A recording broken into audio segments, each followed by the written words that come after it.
Jemaat yang dikasihi oleh Tuhan Yesus Kristus, marilah kita mengawali kebaktian peneguhan dan pemberkatan nikah pada pagi hari ini dalam satu pengakuan bahwa pertolongan kita adalah dalam nama Tuhan yang menciptakan langit dan bumi, yang kasih dan setianya tetap untuk selama-lamanya.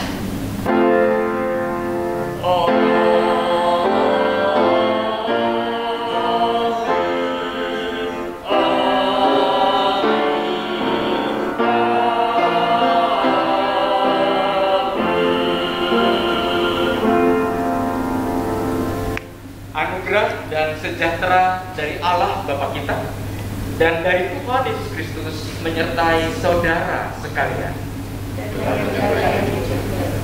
Di awal kebaktian peneguhan pemberkatan nikah pagi hari ini, sebuah firman Tuhan menyapa kita, di mana kita boleh meyakini ada pekerjaan Tuhan di dalam perjumpaan maupun juga pelaksanaan kebaktian pernikahan pada pagi hari ini.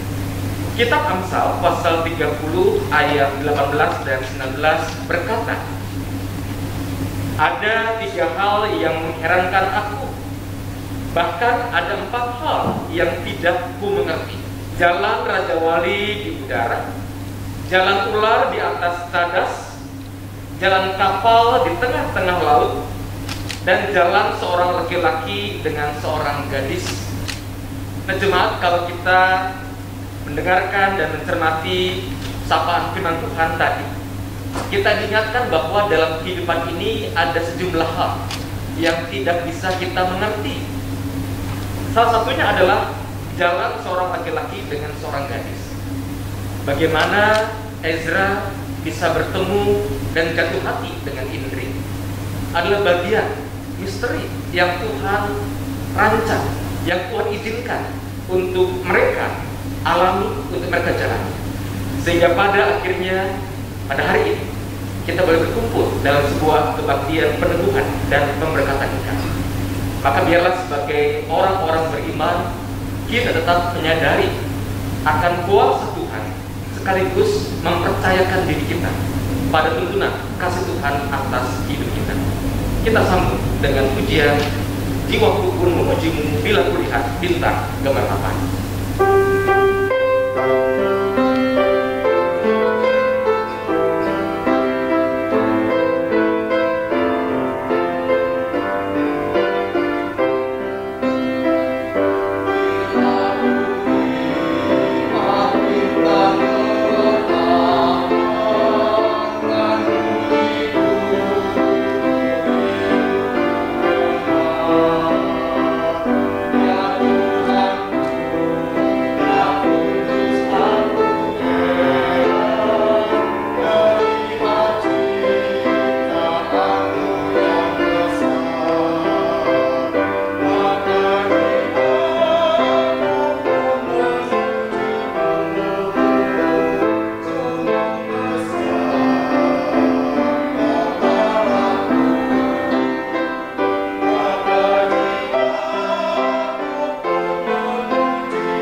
Pemberitaan firman, kita lebih dulu datang ke hadapan Tuhan untuk memohon penyertaan Roh Kudus-Nya. Mari kita berdoa.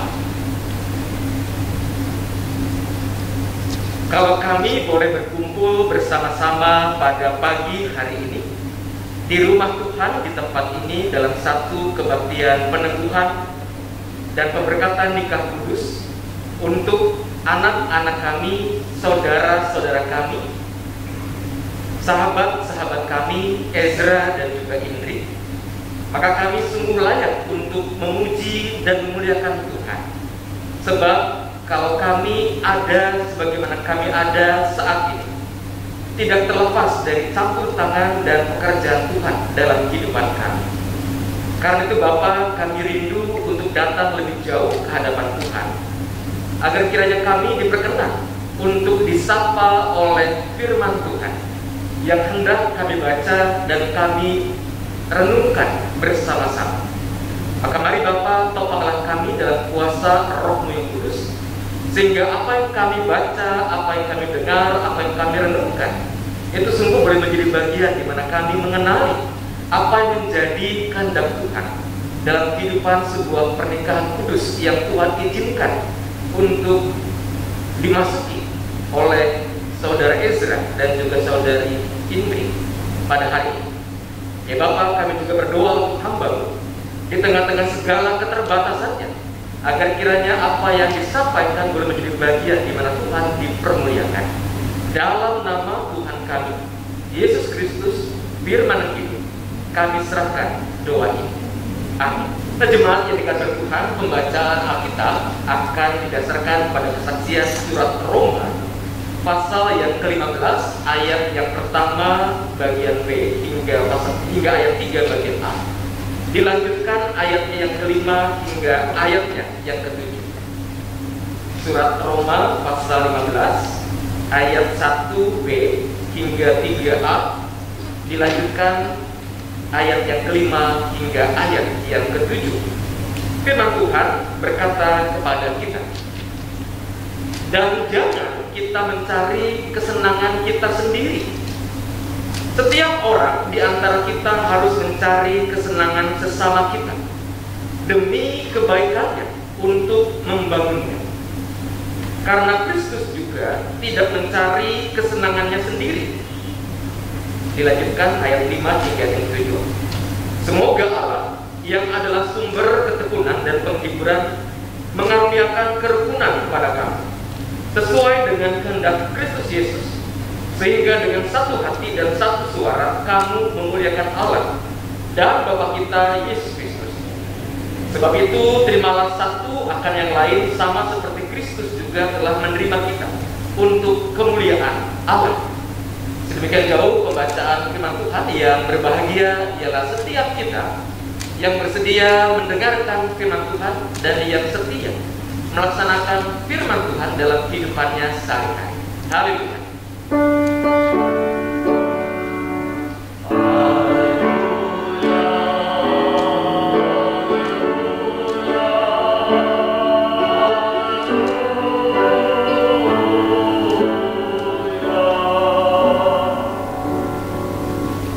Nah, jemaat yang dikasihi Tuhan dan mempelai yang berbahagia, jikalau tadi kita mencermati pembacaan firman Tuhan, maka di sana ada semacam nasihat yang disampaikan oleh Rasul Paulus kepada jemaat orang Kristen di kota Roma. Bagaimana mereka dalam hidup bersama harus sungguh-sungguh saling memperhatikan kepentingan sesama, saling menopang, sebagaimana Kristus yang tidak mencari kepentingannya sendiri. Nah, apa yang menarik? Nasihat Paulus kepada jemaat di kota Roma ini dalam konteks hidup pernikahan, dalam konteks hidup berumah tangga. Maka saya ingin mengajak kita untuk mencermati 5K berikut ini. Bagaimana dalam sebuah pernikahan Kristen, prinsip 5K ini baik untuk dijalani dan juga dipraktekkan oleh mereka yang berumah tangga. K yang pertama adalah, sebagaimana tadi firman Tuhan menekankan teladan Kristus, dikatakan karena Kristus juga tidak mencari kepentingannya sendiri. Maka yang perlu disadari oleh mereka yang masuk dalam sebuah pernikahan Kristen adalah menjadikan Kristus sebagai dasar rumah tangga, tapi juga sekaligus pada saat yang sama Kristus yang sama adalah kepala keluarga, kepala rumah tangga yang sejati. Dan ketika hari ini Ezra dan Indri masuk dalam sebuah pernikahan, maka pernikahan ini akan disebut sebagai sebuah pernikahan Kristen. Maka pertanyaannya adalah apa yang membuat pernikahan Indri dan Ezra ini adalah sebuah pernikahan Kristen? Apakah karena pernikahan ini berlangsung di sebuah gereja Kristen maka pernikahan ini bisa disebut sebagai pernikahan Kristen? Satu hal, bisa saja pernikahan ini disebut sebagai pernikahan Kristen karena berlangsung di sebuah gereja Kristen. Tapi bukan itu. Yang kedua, mungkin juga ada yang mengatakan bahwa Ezra dan Indri kan sama-sama orang Kristen. Kalau mereka menikah, ya pernikahan Kristen dong. Tentu ada juga pendapat yang seperti itu. Tetapi ciri dari sebuah pernikahan Kristiani sesungguhnya adalah ketika orang-orang yang masuk dalam pernikahan tersebut sungguh melibatkan Kristus sebagai dasar dan juga kepala rumah tangga yang sejati. Nah, karena itu setiap suami dan istri Kristen harus betul-betul menghayati adanya pengajaran firman Tuhan, pengajaran dari Allah tentang pernikahan. Sebuah pernikahan Kristen sungguh-sungguh disebut sebagai sebuah pernikahan Kristen kalau taat pada apa yang Kristus ajarkan pada kita. Apa itu? Yang pertama adalah bahwa pernikahan Kristen berdasarkan asas monogami, ya, satu suami dengan satu istri. Itu pernikahan monogami yang Tuhan kehendaki, yang Tuhan ajarkan. Tuhan Yesus dalam pengajaran tentang pernikahan mengatakan, dan seorang laki-laki akan meninggalkan ayahnya dan ibunya dan bersatu dengan istrinya. Menegaskan asas monogami dalam sebuah pernikahan Kristen. Tadi yang kedua, Kristus pun juga mengajarkan bahwa apa yang telah dipersatukan oleh Allah tidak boleh diceraikan oleh manusia. Itu berarti bahwa pernikahan Kristen tidak mengenal perceraian. Ketika kita melangkah masuk dalam sebuah pernikahan, ketika janji nikah nanti akan terucap satu dengan yang lain, maka kita sadar bahwa kita sedang memasuki sebuah perjalanan yang panjang seumur hidup kita, sesuai anugerah Tuhan kepada masing-masing dari kita. Dan yang ketiga, pernikahan Kristen pun juga bercirikan kesetiaan di antara suami dengan istri.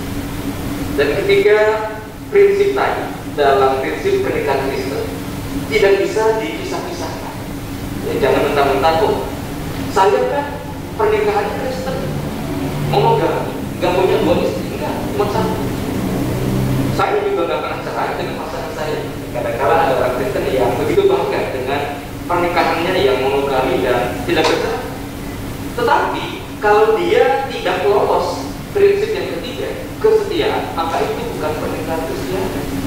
Ketika selingkuhannya ada di kantor, selingkuhannya ada di dekat rumah dan sebagainya, maka dia gagal dalam prinsip yang ketiga, prinsip kesetiaan. Nah, karena itu sungguh penting bagi kita yang masuk dalam sebuah pernikahan untuk menghayati apa yang Kristus ajarkan dalam kehidupan sebuah rumah tangga. Maka ketika Indri dan Ezra masuk dalam sebuah pernikahan Kristen sejak hari ini, ayo jadikan betul Kristus sebagai dasar dalam kita hidup berumah tangga. Itu berarti ada kesediaan kita untuk menggali firman Tuhan, menggali pesan Tuhan untuk hidup pernikahan kita, sekaligus menjadikan Kristus yang sama sebagai kepala keluarga yang sejati. Apa artinya? Masyarakat umumnya mengakui suami sebagai kepala keluarga. Tidak heran kalau dalam surat-surat undangan atau kartu undangan kepada sebuah keluarga, kepada pasangan suami istri, seringkali yang ditulis adalah kepada yang terhormat, keluarga bapak, ya. Bapak disebutkan anak, jarang disebutkan keluarga ibu, ya. Kecuali barangkali suaminya sudah menikah. Nah, itu menunjukkan adanya penghargaan dari masyarakat kepada suami sebagai kepala keluarga. Betul, masyarakat memang menghargai suami laki-laki sebagai kepala keluarga. Alkitab pun juga tidak menutup mata terhadap kenyataan itu, sehingga suami juga dipandang dihargai sebagai kepala keluarga. Tetapi firman Tuhan mengajarkan kepada kita bahwa di atas kepala keluarga yang adalah suami, ternyata masih ada kepala yang sejati, yaitu Kristus. Sehingga suami sebagai kepala keluarga tidak bisa berlaku sewenang-wenang kepada istrinya, karena dia harus tunduk kepada Kristus sang kepala. Di sisi lain, istri punya panggilan untuk mengasihi, untuk menghormati suami. Sebab bukankah umat Tuhan pun juga diminta untuk tunduk, untuk taat kepada Kristus sang kepala. Nah, firman Tuhan mengajarkan kepada kita dalam bacaan Roma 15 tadi. Sebab itu terimalah satu akan yang lain, sama seperti Kristus juga telah menerima kita untuk kemuliaan Allah. Bagaimana Kristus memperlakukan manusia, bagaimana Kristus memperlakukan para muridnya, bagaimana Kristus memperlakukan orang-orang yang lemah, itulah teladan kita, teladan diberlakukan dalam kehidupan berumah tangga, maka niscaya berbagai macam persoalan dapat dihadapi dengan kekuatan yang dari Tuhan. Itu kak yang pertama. Nah, kak yang kedua yang penting dan juga baik untuk kita cermati adalah bagaimana dalam sebuah pernikahan Kristen sungguh perlu ada yang namanya komunikasi. Komunikasi yang baik, komunikasi yang berkualitas di antara pasangan suami istri. Tanpa komunikasi mudah bagi kita untuk berburuk sangka atau salah paham dengan apa yang dikehendaki oleh pasangan. Dan karena salah paham lantas salah respon, salah berkata-kata, salah menyikapi. Dan yang muncul adalah konflik, perselisihan, pertengkaran.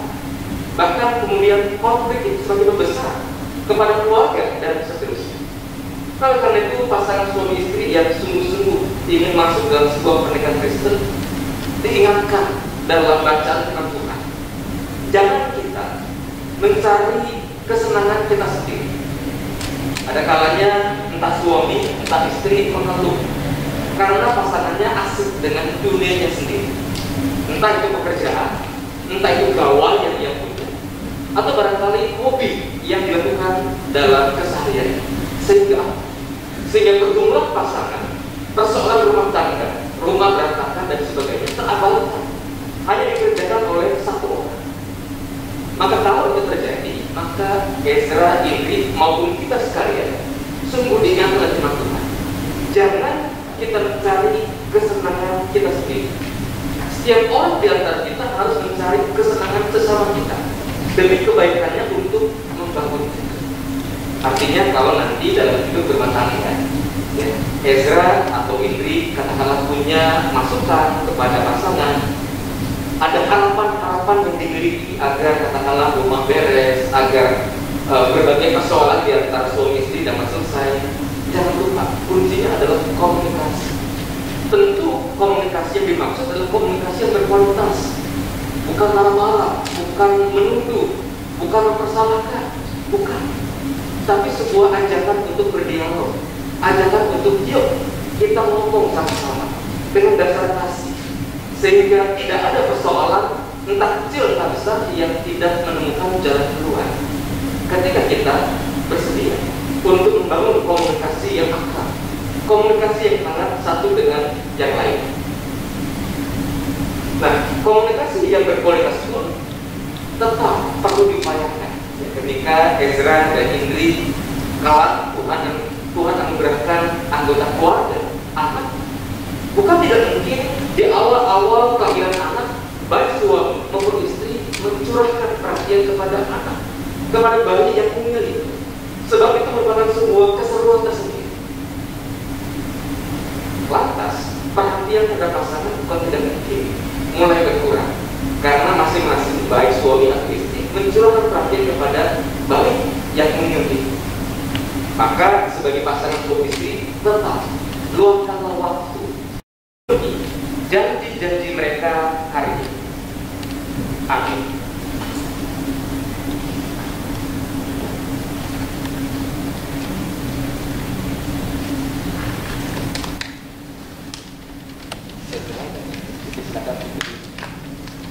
Silakan saling berjabatan tangan untuk menyatakan janji pernikahan satu dengan yang lain. Saya Ezra Prakasa Cibuji, di hadapan Tuhan dan jemaatnya, saya mengaku dan menyatakan menerima dan mengambil engkau, Indriani sebagai istri. Sebagai suami yang beriman, saya berjanji dan akan memelihara hidup kudus dan tetap mengasihimu pada waktu kelimpahan maupun kekurangan, pada waktu sehat maupun sakit, dan tetap memelihara dengan setia sampai kemudian. Silakan untuk Indri. Saya Indriani, di hadapan Tuhan dan jemaatnya, saya mengaku dan menyatakan menerima dan mengambil engkau, Ezra Prakasa Cibuji, sebagai suamiku, sebagai istri yang beriman. Saya berjanji akan memelihara hidup kudus denganmu dan akan tetap mengasihimu pada waktu kelimpahan maupun kekurangan, pada waktu sehat maupun sakit, dan tetap memeliharamu dengan setia sampai kematian memisahkan kita. Silakan hadap ke depan dan berlutut. Ezra akan berbuat membantu untuk berlutut. Selaku hamba Tuhan Yesus Kristus, saya meneguhkan pernikahan saudara berdua dalam nama Bapa, Anak, dan Roh Kudus. Apa yang telah dipersatukan oleh Allah tidak boleh diceraikan oleh manusia. Amin. Kini akan disampaikan berkat kepada mempelai. Tuhan yang Maha Kasih memenuhi saudara berdua dengan anugerah dan berkat-Nya yang melimpah, dan memperkenankan saudara berdua untuk hidup bersama sebagai suami istri dalam ibadat, kasih setia, dan kesucian. Amin. Jemaat Yunus berdiri, kita akan menaikkan doksologi.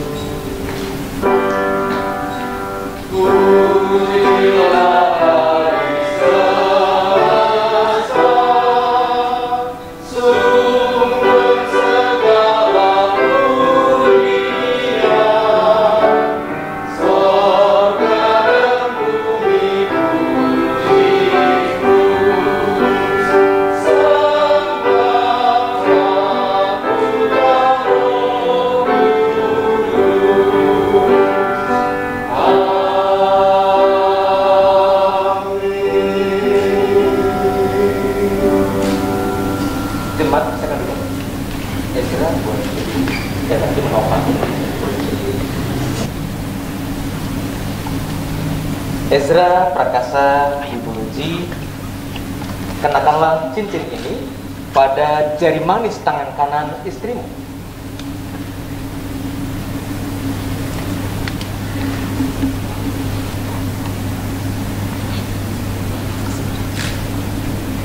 Indriani, silakan. Kenakanlah cincin ini pada jari manis tangan kanan suamimu.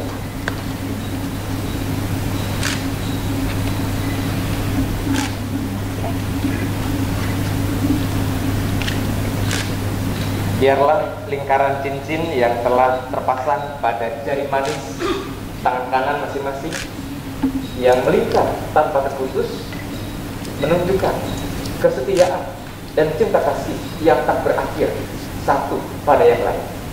Dan kini sebagai sebuah simbolisasi telah dimasukinya status beserta peran yang baru sebagai suami istri, maka Ezra sebagai suami dan juga Indri sebagai istri akan bertukar tempat sebagai sebuah simbol bahwa Ezra dengan tangan kanannya ia akan bekerja keras sebagai kepala keluarga, ia akan bertanggung jawab, dan tangan kiri menjaga, mendampingi, melindungi istri sambil juga tetap memberikan keleluasaan kepada istri untuk bertumbuh, untuk berkarya sebagai seorang pribadi. Dipersilakan untuk bertukar tempat.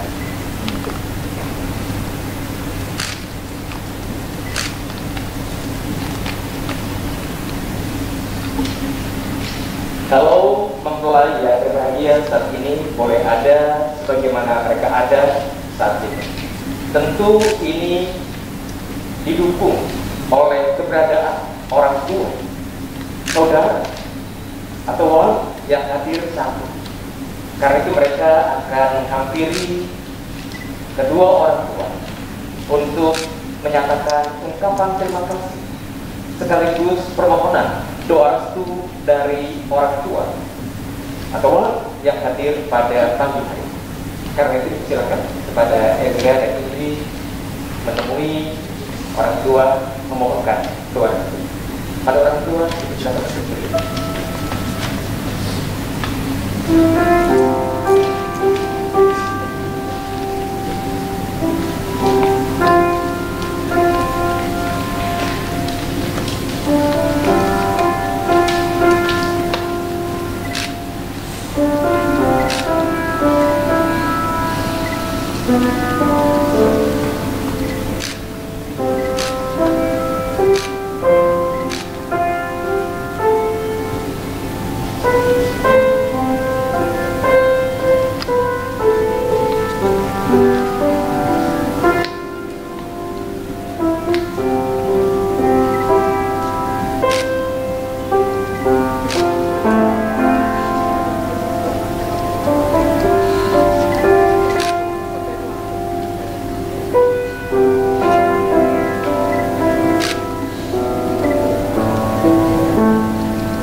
Terimalah Alkitab ini dan jadikanlah dasar pedoman bagi hidup pernikahan saudara berdua.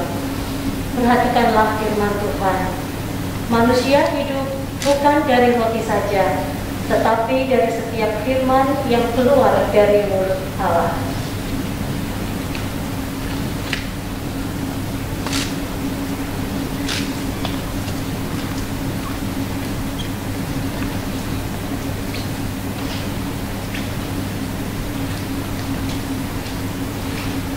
Saudara Ezra Prakasa Tibuluji dan Indri Anu, masyarakat ini telah mengakui saudara berdua sebagai suami istri yang sah.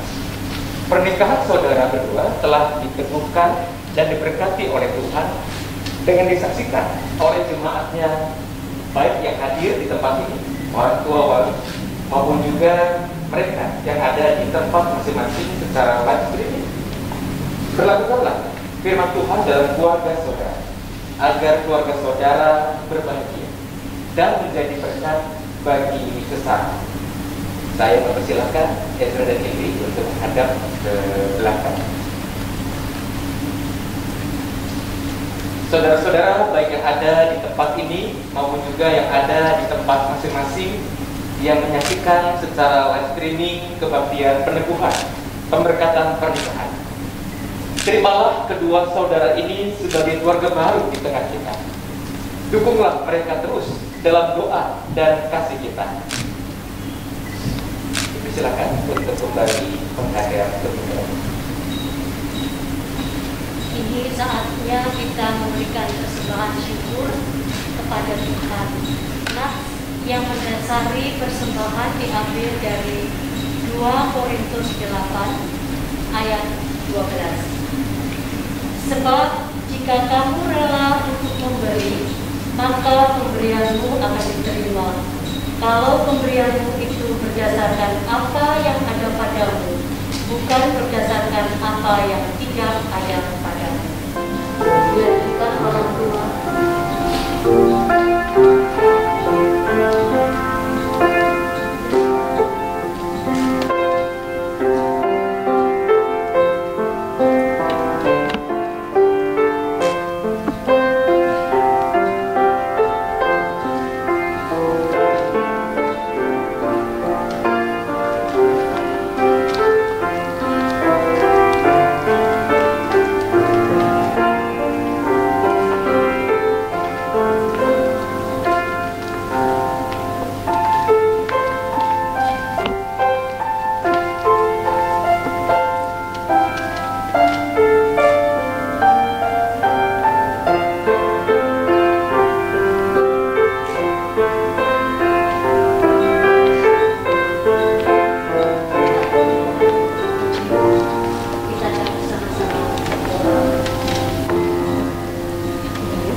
Kami bersyukur Tuhan, terima kasih Tuhan, di dalam nama Tuhan Yesus kami berdoa, amin. Jemaat yang dikasihi Tuhan, kita akan masuk dalam pengutusan. Umat yang terkasih, arahkanlah hatimu kepada Tuhan. Arahkan hati kami kepada Tuhan. Jadilah saksi Kristus, Syukur kepada Allah. terpujilah Tuhan. Ini dan selamat. Mari kita kembali meneruskan kehidupan kita dalam iringan berkat Tuhan.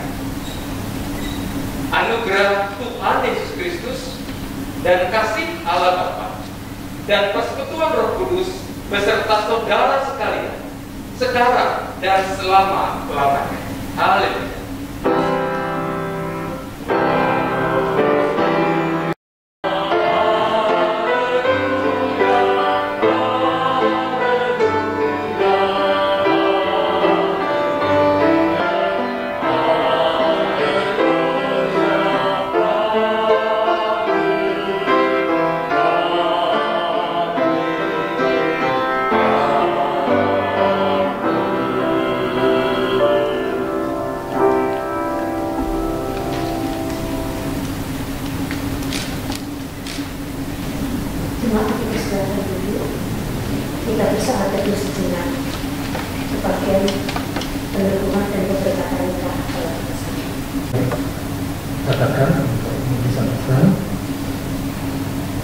sebelumnya kami akan mereview sebentar mengenai kedua mempelai supaya dikenal latar belakangnya.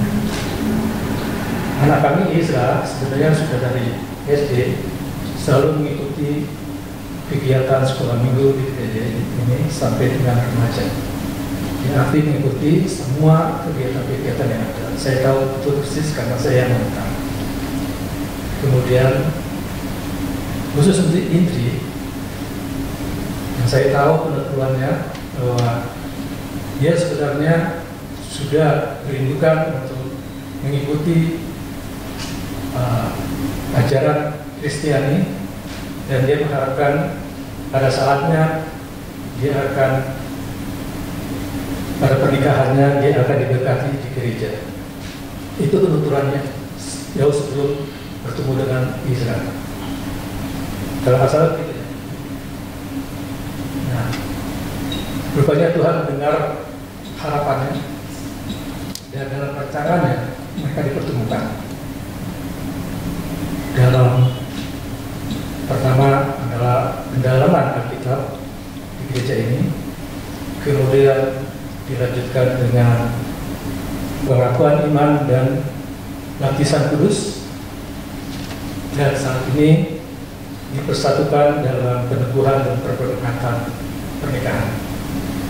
Kami mengucap syukur jelas kepada Tuhan, dan kami juga berterima kasih sekali kepada gereja. Kami mengucap syukur sekali bahwa semuanya itu bisa berjalan dengan lancar. Dan sebagai latar belakang kami ingin menyampaikan bahwa latar belakang dari Indri adalah aliran kepercayaan Sunda Wiwitan. Sehingga apa yang tampil di sini adalah merupakan adat dari Sunda Wiwitan itu sendiri. Saya harap ini bisa diterima di gereja ini. Dan sekali lagi kami mohon maaf bila ada satu kesalahan pada kami. Terima kasih.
Aku pasar